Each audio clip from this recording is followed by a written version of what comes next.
कितना प्यारा है रोज़ा मेरे मखदूम अशरफ का, कितना प्यारा। उसके बाद सुल्तान सैयद मखदूम अशरफ जहांगीर समनानी अलैहिर्रहमा की बारगाह में बाअदब इंशाअल्लाह हम लोग हाज़िरी भी देंगे। दूरी हमारे लिए है, उनके लिए नहीं है। हमारी हाज़िरी यहाँ से भी होगी तो इंशाअल्लाह उनकी बारगाह में कबूल हो जाएगी। हमारी फरियाद हम यहाँ से करेंगे ज़रूर, मगर वह पहुँचेगी भी ज़रूर मखदूम पाक की बारगाह में। इतना यकीन रखिए आप जितने यकीन से मैं कह रहा हूँ। बात समझ में आई? खानकाह अशरफिया में आने वालों ने बहुत बार देखा है कि हमारी आवाज़ वहाँ तक पहुँचती है और वहाँ से उनकी तरफ से जो मदद पहुँचती है उसमें मुझे नहीं लगता कि थोड़ी सी भी देर होती होगी। इसका मतलब हमने यहाँ से पुकारा, वहाँ उन लोगों ने सुन लिया। आई बात समझ में? उसके बाद दुआ भी होगी मखसूस और फिर फातिहा कुल शरीफ पढ़ी जाएगी, सलाम होगा। अगर किसी को कोई कहीं जाने का इरादा है, गड़बड़ है, तो वो उसको मुलतवी कर दे, क्योंकि ऐसे मौक़े बहुत मुश्किल से आते हैं, है ना? अगर ये इरादे से आए हो कि जल्दी जल्दी हो जाए और चले जाए तो खाली हाथ जाएंगे, और अगर ये इरादा करके बैठे ये इरादा करके कि लेके ही जाएंगे तो कोई भी खाली हाथ इंशाअल्लाह नहीं जाएगा। ठीक है? अब किस सूरत में क्या क्या लेना है ये आप पर है। वो तो बहुत कुछ दे रहे हैं, यहाँ जो कुछ भी है सब उन्हीं का है, हमारी कोई हकीकत नहीं है। ठीक है? बिस्मिल्लाहिर्रहमानिर्रहीम। नहमदुहु व नुसल्ली अला रसूलिहिल करीम, अम्मा बअद, फ़अऊज़ु बिल्लाहि मिनश शैतानिर रजीम। बिस्मिल्लाहिर्रहमानिर्रहीम। इन्नल्लाह व मलाइकतहु युसल्लूना अलन नबी या अय्युहल्लज़ीना आमनू सल्लू अलैहि व सल्लिमू तस्लीमा। अल्लाहुम्मा सल्लि व सल्लिम व बारिक अला सय्यिदिना मुहम्मद व अला आलि सय्यिदिना मुहम्मदिन कमा तुहिब्बु व तर्दा बि अन तुसल्ली अलैहि। सलातun व सलामन अलैका या रसूलल्लाह सल्लल्लाहु तआला अलैहि वसल्लम। या सय्यद अशरफ जहांगीर दस्त मंजारो ना तवागीर। अशरफ अशरफ ज़माना ज़माने मदद नुमा, दरहाए बस्ता रा जे कलीद करम कुशा।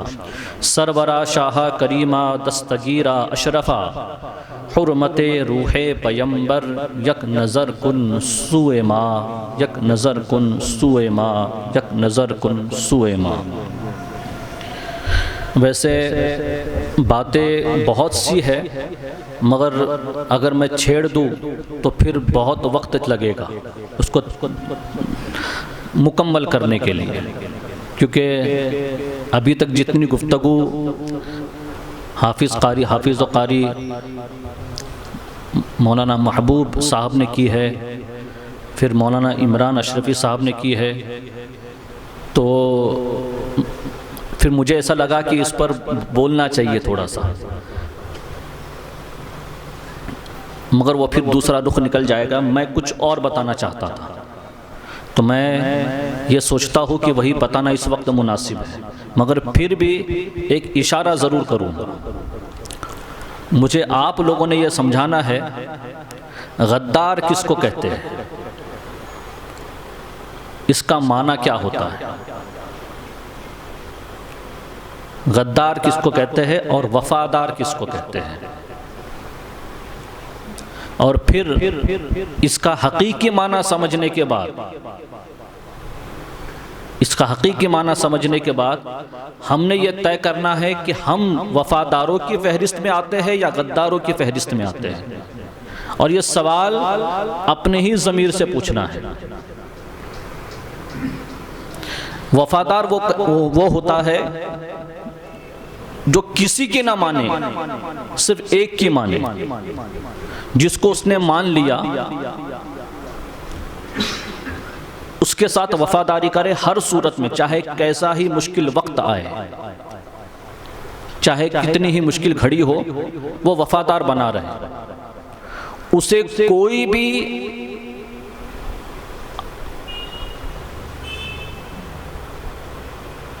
मुसीबत की घड़ी ज़ेर न कर सके, और कैसे ही हालात हो वो पीठ दिखाकर चला ना जाए।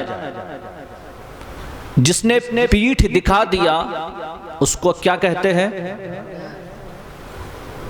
यही होता है ना गद्दार का माना, जरा जोर से बोलो। जिसने पीठ दिखा दिया मगर जो साथ चल पड़ा हर हाल में, वो वफादार होता है ना? उसी को मुरीद कहते हैं।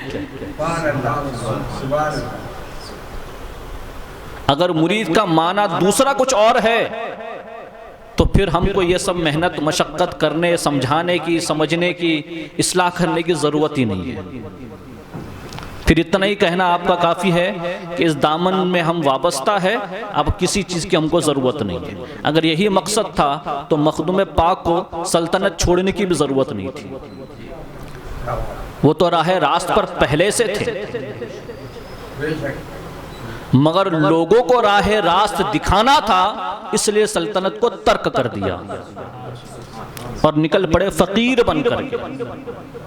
बादशाह बनकर रहते तो लोगों से मुलाकात नहीं कर पाते थे, मगर उन्होंने फ़कीरी इख्तियार की और लोगों से जाकर मुलाकात की, जिंदगी का रुख बदल दिया। तो मुरीद कहते ही है जो वफादारी करे, जो पीछे पीछे आए, जो पीठ दिखाए और चला जाए, वो मुरीद हुआ किधर? मुझे बताओ, आप उसे मुरीद कहेंगे क्या? मिसाल के तौर पर कोई किसी पीर से मुरीद हो जाए और फिर कुछ दिनों के बाद वो पीर से दूर हो जाए और चला जाए, और पीर का नाम भी न ले, काम भी न करे, या किसी दूसरे के पीर के चक्कर में पड़ जाए, या किसी ऐसे के हाथ में हाथ भी दे दे कि जो न शरीयत का पाबंद हो न तरीक़त का पाबंद हो।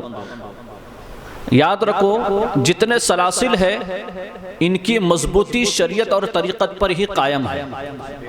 अगर शरीयत और तरीक़त में कमज़ोरी आ गई तो सिलसिले की कड़ी कमज़ोर हो जाती है। क्या होता है? कमज़ोर हो जाती है। अगर थोड़ी सी कमज़ोरी आ गई तो, मगर अगर टूट ही गई पूरी तरह से। ऐसे भी है जिनके नज़दीक नमाजी नहीं है, ऐसे सिलसिले भी मौजूद है जिनके नज़दीक नमाज है ही नहीं सिरे से, वो कहते हम तसव्वुर में पढ़ते हैं। तो मुझे ईमानदारी से बताओ, ऐसे सिलसिले की कड़ी आगे जुड़ी रहेगी?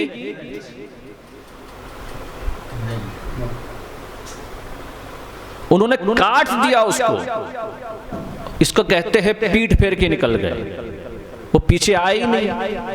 क्योंकि इनके पहले के जितने भी असलाफ है वो सब इन पीछे पीछे चले हैं, बड़े और छोटे सब पीछे चले हैं। मगर जिन्होंने रुख मोड़ दिया और पलट करके दूसरी जानिब का रास्ता इख्तियार कर लिया, उनको आप मुरीद कहेंगे क्या?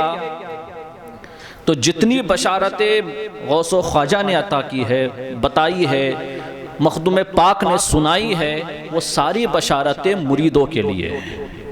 किसके लिए? मुरीद वफादार होता है, पीछे पीछे आता है।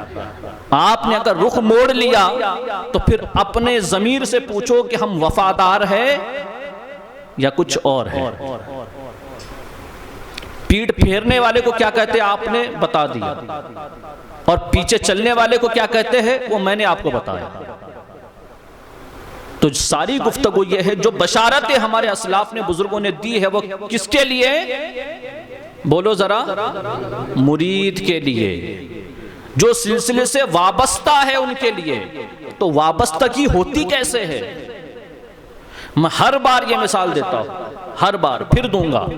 रेलवे स्टेशन पे बॉम्बे जाने के इरादे से अगर आपने टिकट खरीदा, सामान तोशा तैयार कर लिया और स्टेशन पर जाकर के ट्रेन में बैठ गए और बैठने के बाद जब ट्रेन के चलने का वक्त हुआ, ट्रेन से उतर गए, तो क्या आप उस ट्रेन के साथ मंजिल तक पहुंचे? तो फिर वापसगी कैसे? जो सिलसिला जन्नत तक जा रहा है, जो अल्लाह रसूल तक ले जाता है, आप उस सिलसिले वाली ट्रेन से तो उतर चुके हैं, तो कसूर तो आपका हुआ। वो ट्रेन तो मंजिल तक पहुंचने वाली है उनको लेकर के जितने उस ट्रेन में सवार हैं। यही मिशन, यही मकसद हर वली का रहा। वो ट्रेन में सवार करने के लिए आए थे दुनिया में, वो दर बदर भटकते फिरे हैं, दुनिया की सैर की है। मखदूम पाक ने तो 2 मरतबा पूरी दुनिया का चक्कर लगाया, पूरी दुनिया का चक्कर 2 मरतबा चलते चलते लगाया है। घोड़ा भी छोड़ दिया था आपने, बादशाह छोड़ के जब निकले थे तो सिपाहियों को रवाना कर दिया, तो घोड़ा था, कहा इसकी भी मुझे क्या जरूरत है, जब राहे खुदा में निकला हूं, तो घोड़ा भी किसी को दे दिया और निकल पड़े। तो चलते चलते मखदूम पाक ने दुनिया का 2 मरतबा चक्कर लगाया है। क्यों? दुनिया की सैर करने के लिए या इस मकसद और मिशन को पाए तकमील तक पहुंचाने के लिए? क्या मकसद? कि आप भी ट्रेन में आ जाओ, आप भी ट्रेन में आ जाओ। जो सिलसिले की ट्रेन चली है, ये सलासिल इसीलिए है, ये ट्रेन इसीलिए चलाई जाती है ताकि इसमें सवार होकर के मंजिल तक पहुंचे। अब बात समझ में आई? और अगर कोई ट्रेन में सवार हुआ ही नहीं और फिर यह दावा करे कि नहीं मुझे तो मंजिल पर पहुंचना है, मैं पहुंच जाऊंगा, स्टेशन पर बैठ करके ये कहेगा कि मैं ट्रेन में तो सवार नहीं होने वाला मगर मंजिल तक पहुंच जाऊंगा, तो ऐसे शख्स को आप क्या कहेंगे? अक्लमंद या बेवकूफ? बोलो। आपने फैसला करना है, जवाब आपने ही दिया है, आपने फैसला करना है हम ट्रेन में सवार हुए हैं या स्टेशन पर बैठे हैं टिकट लेकर के। टिकट तो ले लिया हमने, मगर ट्रेन में सवार हुए या स्टेशन पर बैठे हैं?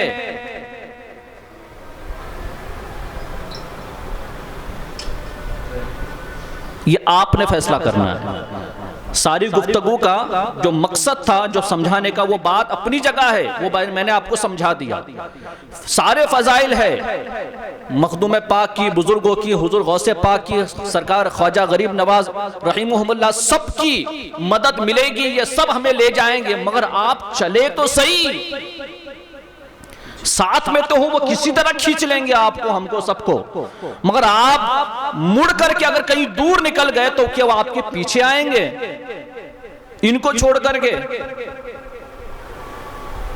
आपने तो बहुत दूर ही अपना रास्ता बदल लिया है और किसी और के रास्ते पर चल पड़े हो। यह रास्ता है ही नहीं मखदूम पाक का जिस रास्ते पे वो चलाना चाहते हैं, और वो अपने रास्ते पर इसलिए चलाना चाहते हैं कि यह रास्ता अल्लाह रसूल तक ले जाएगा। वो अपने साथ इसलिए चलाना चाहते हैं। तो अब तक अगर ट्रेन में सवार नहीं हुए हैं तो मैं इस मखदूम पाक के उर्स के मौके पर कहूंगा कि इस बात को समझ ले और इस ट्रेन में सवार हो जाए। मिसाल अपनी जगह है मगर हकीकत यही है। ये समझने के लिए मैंने मिसाल दी है। आप फिर ये कहेंगे एक ट्रेन छूट जाएगी तो दूसरी ट्रेन में सवार हो जाएंगे, वो यहां नहीं होगा। आई बात समझ में? आपने पीर एक ही बार बनाना है, ये एक ही ट्रेन में सवार होना है और यही ट्रेन आपको ले जाएगी। मगर आप यहां तो मौके मिलेंगे, एक ट्रेन नहीं दूसरी ट्रेन में जाएंगे, मगर ये है कि यहां हमारे पास ऐसे मौके नहीं आएंगे क्योंकि जिंदगी इतना वक्त नहीं देती, जिंदगी इतना वक्त नहीं देती। और आज के हालात तो किसी को वक्त नहीं दे रहे। जो कल हमारे साथ थे अब कल रहेंगे कि नहीं ये भी कोई नहीं कहता। लोग कहते कल तो अच्छा था, आज क्या हुआ। हालात ऐसे हैं। अल्लाह करम फरमाए और हमको इस रास्ते पर गामजन फरमाए। मुख्तसर बात मुझे ये करनी है, इसी इस्लाह के हवाले से मैं ज़्यादा तूल नहीं दूंगा अपनी गुफ्तगू को, मगर एक बड़ी बात जो मखदूम पाक के मिशन को लेकर समझनी है वो ये, उस पर थोड़ा सा मैं जोर देना चाहता हूँ, इशारा करना चाहता हूँ, वरना उनकी सवाने हयात तो आप सुनते भी रहते हैं। अभी मैं घर से निकल रहा था तो मुझे कहीं से एक आवाज़ आई कव्वाली की, मखदूम पाक की मनक़बत पढ़ी जा रही थी, है ना। तो किसी के नज़दीक उर्स मनाने का यह तरीक़ा है। कुछ लोग ये समझते हैं कि हमने उर्स मना लिया, फिर हम लोग भी यहाँ बैठे हैं, ये भी एक खिराज की सूरत है, ये एक खिराज की सूरत है, हमको उनसे मोहब्बत है। इस मोहब्बत के हवाले से जो कुछ भी टूटा फूटा हमसे बनता है हम करते हैं। कुरान की तिलावत की सूरत हो, मनक़बत हो, नात हो, खिताब हो, सलाम हो, दरूद पाक हो, खाना हो, लंगर हो, नियाज हो, अब बहुत सारे लोग करेंगे ये, मगर ये सारी बातें हमारी निस्बत, हमारी मोहब्बत के हवाले से बिल्कुल दुरुस्त है। मेरी बात ध्यान से सुनना, ये सारी बातें हमारी मोहब्बत और निस्बत के हवाले से बिल्कुल, बोलो बिल्कुल करना ही चाहिए। मगर मैं ये कहूँगा कि सुन्नियों को आगे भी बढ़ना चाहिए। इतने यहीं तक कब तक ठहरे रहेंगे? इससे आगे कब बढ़ेंगे? इससे आगे कब बढ़ेंगे? ये मखदूम पाक का मकसद नहीं और ये मिशन भी नहीं। अब मिशन के ताल्लुक से थोड़ी सी रोशनी डाल दूं और आपको बात समझा दूं। आपके वालिद मोहतरम हजरत इब्राहिम नूर बख्शी अलैहिर्रहमा, आप सुल्तान रहे हैं, आपकी 7-8 पुश्ते तकरीबन बादशाह रही है। क्या रही है? मगर कमाल सुनो क्या है, हम जो तसव्वुर बादशाह का लेकर चले हैं, जो हमारे जहनों में है, वैसे बादशाह नहीं थे। बादशाहत जिसको हम कहते हैं वो बादशाहत इनकी नहीं थी। मुझे तो हैरानी हुई पढ़ने के बाद और तमन्ना हुई कि काश सारे बादशाह अगर ऐसे होते तो क्या आलम हो जाता। अदल व इंसाफ के साथ आपने बादशाहत तो की है। आप खुद नमाजों की ही पाबंद नहीं बल्कि नमाजों में सुन्नतों की भी पाबंद थे। खुद मखदूम पाक की सीरत में लिखा हुआ है कि सल्तनत पर जब आप मुतमक्किन थे उस दौर में भी आपकी कोई सुन्नत नमाज की और कोई नफल नहीं छूटी। ये बहुत बड़ा कमाल है। छोटी सी मसरूफियत और छोटी सी जिम्मेदारी अगर सर पर आ जाती है तो नमाजों में थोड़ा सा बिगाड़ पैदा हो जाता है। मगर उनकी इस्तिकामत को सलाम करता हूं कि बादशाह बनने के बावजूद, बादशाहत सल्तनत संभालने के बावजूद उनकी एक नफल और एक सुन्नत तर्क नहीं हुई कभी। उनकी इस्तिकामत को सलाम। और एक खास बात, वली उसी को कहते हैं, वली की पहचान ही यह है कि वली में इस्तिकामत बहुत होती है। अगर वो जम के बैठ जाते हैं तो फिर कोई उनको उठा नहीं पाता, चाहे दुनिया पूरा जोर लगा दे, है ना। जैसे ख्वाजा गरीब नवाज जब बैठ गए तो फिर उठा नहीं पाया। बैठने की उनकी क्या बात है, उन्होंने ऊँटों को बिठाया तो उठा नहीं पाया कोई। क्या बात है, क्या ये बैठ गया ना सागर के पास तो कोई नहीं उठा पाया, वो पानी उठकर आ गया था। तो इस्तिकामत ये बड़ा नुमाया वस्फ होता है औलिया में। एक मर्तबा जो तय करते और करते हैं तो चाहे कितनी ही बड़ी मुश्किल आए उसको वो छोड़ते नहीं। हमको इनसे जो सीखना है ना वो ये इस्तिकामत। तो इनकी इस्तिकामत को सलाम। मखदूम पाक की बादशाहत पर भी कोई सुन्नत, कोई नफल आपने तर्क नहीं की। दूसरी बात सुनो, यही इनके वालिद का हाल था, हजरत इब्राहिम नूर बख्शी अलैहिर्रहमा। आपके जमाने की भी बात बड़ी निराली है। अदल व इंसाफ तो कायम किया ही था, मगर बादशाहत सल्तनत संभालने के साथ साथ आप दर्स व तदरीस भी दिया करते थे।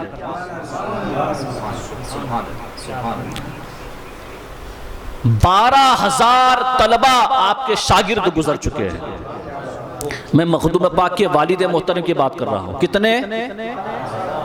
जरा उसको डिवाइड करो, कम से कम 60 साल से इतनी उम्र पकड़ लो, क्योंकि कोई भी काम शुरू होता है तो बचपन से शुरू नहीं करता, कोई थोड़ा वक्त गुजरता है, जवानी के बाद फिर इब्तिदा होती है। घर का माहौल ही अगर ऐसा हो तब भी अगर समझ लो तो आप समझो ना, अगर 60 साल भी अगर करो, डिवाइड करो 12,000 को, तो क्या आता है पता है?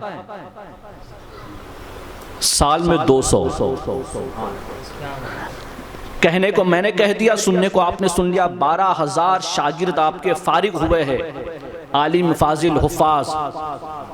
ये कोई मजाक नहीं है। आज मदरसों में 30, 40, 50 अगर निकलते हैं तो बड़ी बात होती है। साल में 12,000 शागिर्द आपके, उस जमाने की बात, और उतने इदारे और मदारिस आपने कायम फरमाए, उतने इदारे और मदारिस कायम फरमाए, खानका भी कायम फरमाई। और उसमें उस जमाने के बड़े पाए के बुजुर्ग थे, हजरत रुकनुद्दीन अलाउद्दौला अलैहि रहमा, बड़े पाए के बुजुर्ग थे। वो खानका में बैठा करते थे और वहां लोगों को, आने वालों की प्यास बुझाया करते थे, तिश्नकी बुझाते थे। ये इंतजाम हजरत इब्राहिम नूर बख्शी अलैहि रहमानी, आपके वालिद मोहतरम ने किया। मखदूम पाक ने सिर्फ इस सिलसिले को चलाया नहीं बल्कि बढ़ाया।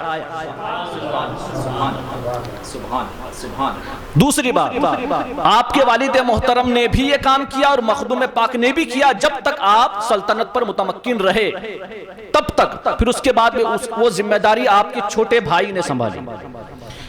मगर किस सिलसिले को जारी रखा? बादशाह तो थे, सल्तनत थी, जितने उलमा उनके जमाने में दर्स व तदरीस के फराइज अंजाम देते थे, उनकी जितनी जरूरियात थी वो हजरत इब्राहिम नूर बख्शी अलैहि रहमा सल्तनत के खजाने से देते थे। और सारे उलमा को काम काज से, मुआशियात से, कारोबार से फारिगुल बाल कर दिया था। आपने सिर्फ दिन की खिदमत करनी है, इसके सिवा कुछ नहीं करना है।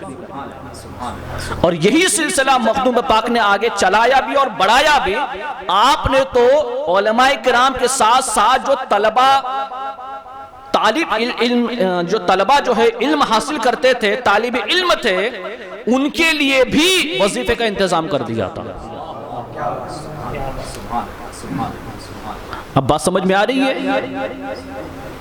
एक निजाम। अब मैं आपको बताऊं, एक मिलिट्री वाले से अगर कोई कहे ना कि भाई आपने सरहद की हिफाजत भी करनी है और अपना काम भी संभालना है, अपने घर पर आओ, अपनी जिम्मेदारी संभालो और सरहद भी संभालो, तो वो सरहद संभाल सकेगा या अपना काम संभाल सकेगा? दोनों में से एक। आज मिलिट्री वाले जो सरहद संभालते, हमारी हिफाजत करते हैं, हिंदुस्तान की हिफाजत करते हैं, वो सिर्फ हिफाजत ही करते हैं। उनको कौन संभालता है? हम संभालते हैं। गवर्नमेंट ने सिर्फ जिम्मेदारी उठाई है, संभालते कौन है? हमारा ही पैसा जाता है ना, हम ही टैक्स देते हैं। निजाम इसी को कहते हैं। निजाम ऐसे ही चलता है, मगर आज ये निजाम दरहम बरहम हो गया है। होना तो यही चाहिए था, जितने उलमा है इनको फारिगुल बाल कर दिया जाए। ये सिर्फ दीन की खिदमत करे, जिसके अंदर जो सलाहियत हो उस सलाहियत का इस्तेमाल करे और आगे बढ़ जाए, ताकि कौम को फायदा हो। हजरत इब्राहिम नूर बख्शी अलैहि रहमा के ज़माने में, उनके शागिर्दों में, उनके ज़माने में किसी ने किताब लिखी थी। वो किताब को मैं तो समझ ही नहीं पा रहा हूँ कि वो जो डिफाइन किया गया, जो समझाया जा रहा है, वो किताब देखने के बाद पता चलेगा कमाल क्या है। 7 उलूम जैसे फिक़ा, मंतिक, इस तरह से जो उलूम होते हैं, हयात है, फिक़ा है, मंतिक है, फ़लसफ़ा है, इस तरह के 7 उलूम, मिसाल के तौर पर 7 सब्जेक्ट्स। अब आपको समझाता हूं, क्या बोलो? 7 सब्जेक्ट्स, जैसे केमिस्ट्री है, बायोलॉजी है, और डिस्टर्ब मत करो, आवाज मत करो कोई। केमिस्ट्री है, बायोलॉजी है, अलजेब्रा है, ज्योमेट्री है, फिजिक्स है, ये सब्जेक्ट्स है ना अलग अलग, ज्योग्राफी है, हिस्ट्री है, सब्जेक्ट्स है ना, ऐसे 7 उलूम एक किताब में जमा किए, 7 खाने बनाए, ऊपर से भी हॉरिजॉन्टल वर्टिकल हर तरह से, ऐसे भी 7 खाने, ऐसे भी 7 खाने, और हर खाने में एक लफ्ज है, वो लफ्ज उन्होंने चुन चुन कर लिखा। मैं बता रहा हूं ये इसलिए, हमारे असलाफ ने जो काम किए हैं उन कामों का जिक्र कभी नहीं होता, सिर्फ उनकी करामतों का जिक्र होता है हमारे यहाँ, उनके कमालात, उनकी खिदमत, उनकी दीन की तालीम और दीन के लिए जिद्दोजहद, उसके तज़किरे ही नहीं होते। वो जो तबलीग करते थे, जो इस्लाह करते थे, उस हवाले से गुफ्तगू हमारे अहले सुन्नत जमात में बहुत कम होती है, बहुत कम। देखो कमाल, 7 खाने ऐसे और ऐसे, ऐसे भी 7 होंगे, ऐसे भी 7 होंगे। उसमें लिखा है, वो किताब हजरत इब्राहिम नूर बख्शी अलैहि रहमा के ज़माने में किसी आलिम ने लिखी थी, क्योंकि उन्होंने फारिगुल बाल कर दिया था। बस आपकी सलाहियतों का इस्तेमाल आपने करना है और दीन को कौम तक पहुंचाना है, किसी भी हवाले से। जो लिख सकता है लिखे, जो पढ़ा सकता है पढ़ाए, जो कर सकता है करे। हर खाने में एक लफ्ज, अब उसको अगर सीधे सतर पढ़ा जाए तो फिक़ा का एक मसला हल होता था, ऐसा पढ़ा जाए तो तफसीर का एक मसला हल होता था, ऐसा पढ़ा जाए तो हयत का एक मसला हल होता था। एक एक सब्जेक्ट, मिसाल ऐसे पढ़े तो फिजिक्स, ऐसा क्रॉस पढ़ लिया तो केमिस्ट्री, ऐसे पढ़ लिया तो बायोलॉजी, ऐसे पढ़ लिया तो अलजेब्रा, नीचे से ऊपर पढ़ लिया तो ज्योमेट्री। अभी आपको समझाने के लिए बता रहा हूं मैं। एक किताब उन्होंने लिखी, वो किताब इतनी मशहूर हुई कि हर आलिम दिन के पास वो किताब मौजूद थी और अश करके रह गए। हजरत इब्राहिम नूर बख्शी अलैहि रहमा, जो मखदूम पाक के वालिद मोहतरम हैं, उन्होंने उस आलिम दीन को मालो ज़र से इतना और दुआओं से इतना नवाजा कि उसकी इंतहा नहीं थी। सोचो, एक किताब, इसको कहते हैं तामीरी काम। हमारे हर बुजुर्ग ने, हर वली ने किसी न किसी जहत से तामीरी काम किया है। क्या किया है?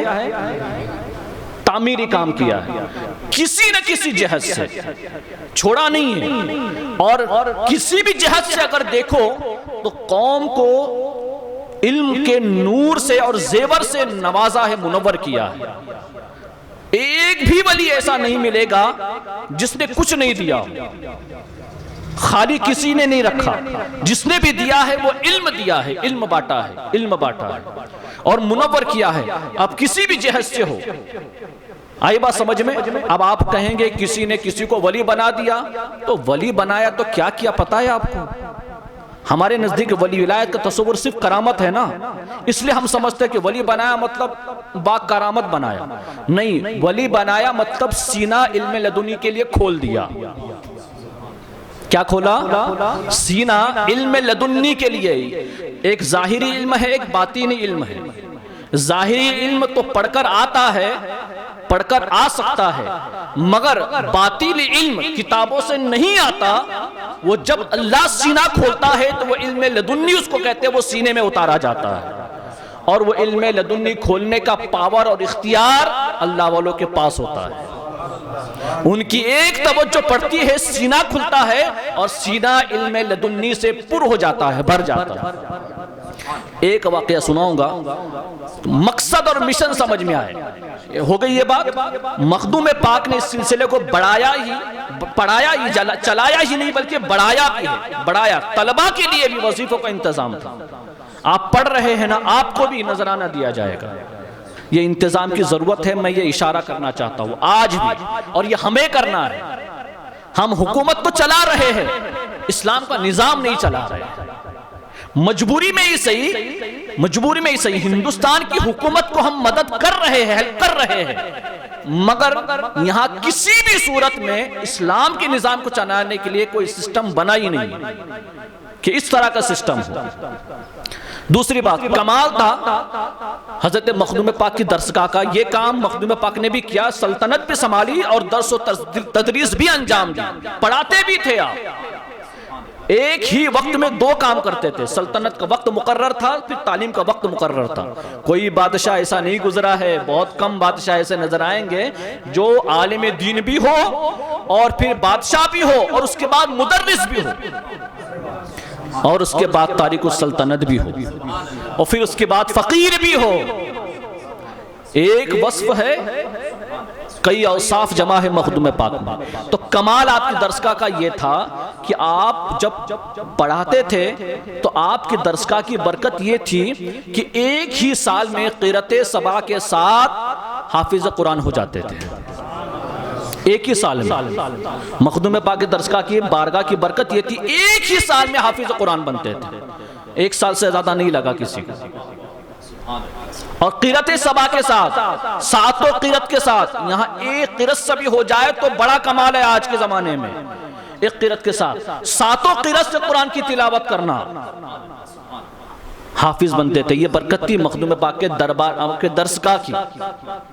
अब एक वाक़या सुनाऊंगा, वरना मेरा बातें तो बहुत सारी है।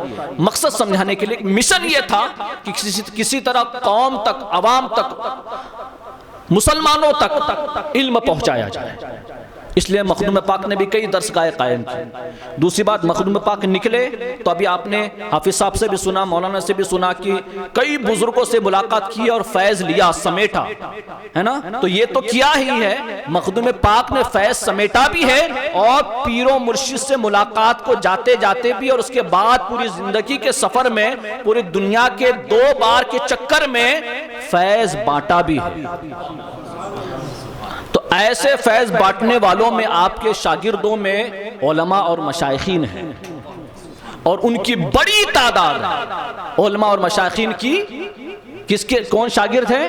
तालिब इल्म नहीं, उलमा और मशाइखीन आपके शागिर्द हैं जो दुनिया के सफर में हैं। उनमें से एक शागिर्द पूना में है, ख्वाजा हिसामुद्दीन ज़ंजानी अलैहिर्रहमा। उनकी फहरिस्त में ख्वाजा हिसामुद्दीन ज़ंजानी अलैहिर्रहमा का नाम भी आता है। या आपके सोहबत याफ्ता है, फैज इन्होंने लिया है, मखदूम पाक ने दिया है। तो यहां से सबको मखदूम पाक का फैज कभी भी मिलेगा इंशाअल्लाह। डायरेक्ट लिया है, डायरेक्ट। मुझे थोड़े दिन तक ये कशमकश थी कि मेरे मुताला में आया नहीं था कि मखदूम पाक ये डायरेक्ट मुरीद है या वास्ते से मुरीद है। तो पता चला कि ये मखदूम पाक के डायरेक्ट मुरीद है। क्या मजबूत निस्बत हमारे पास है। देखो, हाथों में हाथ दिया है ख्वाजा हिसामुद्दीन ज़ंजानी अलैहिर्रहमा ने, हाथों में हाथ। और अपने शेख से सुना था, अपने मशाइखीन से सुना था मैंने कि ये मखदूम पाक के खुलफा की फहरिस्त में चौथे खलीफा है, चौथे खलीफा है। अब एक वाकया सुनाऊं, एक वाकया बस। ये क्या करते हैं, कभी भी अल्लाह वालों से तवज्जो मांगो। क्या मांगो? और कुछ मत मांगो, सिर्फ एक तवज्जो मांगो, एक तवज्जो। और मखदूम पाक की नहीं, अगर वो अपने मुरीद को भी कह दे ना कि तवज्जो कर दे तो भी वो बाकमाल हो जाता है। एक वाक्य सुनाता हूँ, मैं इसलिए सुनाना चाहता हूँ कि शायद कुछ नई बातें आप तक पहुंचे। उम्मीद करता हूँ अब तक जो सुना होगा वो कुछ नया ही होगा आपको। तुर्किस्तान के सफर में एक शख्स मुरीद हुआ जो फौज में था, तैमूर सरदार अफवाज की फौज में था। वो मखदूम पाक के घर, मखदूम पाक को उन्होंने अपना मेहमान बनाया, सफ़र में थे, बड़ी खिदमत की और आपकी आजिज़ी, इनके सारी आपकी फ़कीरी से मुतासिर हुआ। कहने को तो बादशाह के घर से है, ख़ानदान बादशाही है, ख़ानदान शाही है, मगर आपकी फ़कीरी देख करके ताज्जुब हुआ, उसको हैरानी हुई और मुरीद हो गया।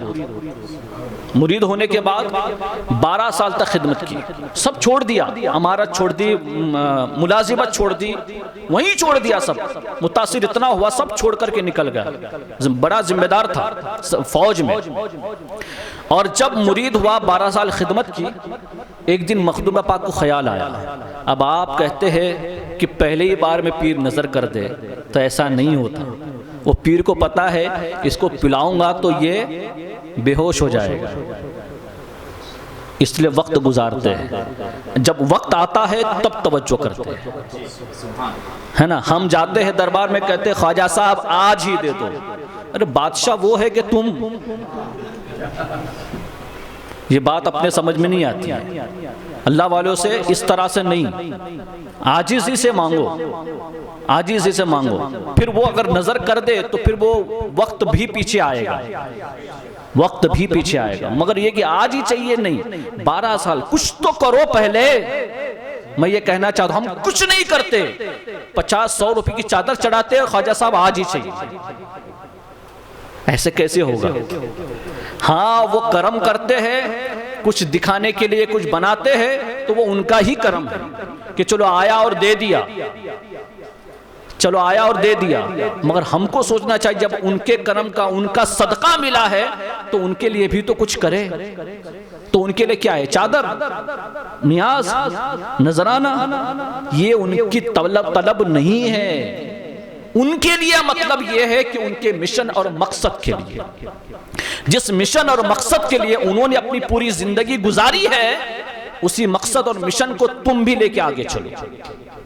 यही उनका मकसद। जहां वो आपको लाना चाहते थे, जिस रास्ते पे वो आपको चलाना चाहते थे, वो उनका मकसद और मिशन है, ताकि तुम भी उसी का अलम संभालो और लोगों को उस तरफ लाओ कि चलो हम भी पीछे पीछे चले।